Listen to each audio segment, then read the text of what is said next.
Alkomüüdid lastevanemate seas. Mida rohkem ma alkoholi lapsele keelan, seda ahvatlevamaks see talle muutub. Paljud usuvad, et keelatud vili on magus. Tihti on käepärast ka näiteid elust, kus rangest perest pärit laps teeb vanemate silma alt ära saades just kõike seda, mis kodus on keelatud. Ja selles on oma tõetera.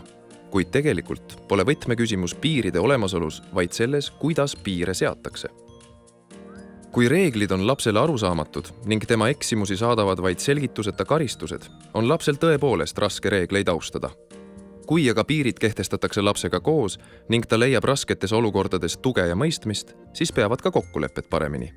Isegi kui reeglid lapse alkoholi tarvitamist täielikult ära ei hoia, näitavad uuringud, et alkoholireeglitega kodudest tulnud lapsed joovad vähem kui need lapsed, kellega vanemad pole alkoholi tarvitamise reegleid kokku leppinud.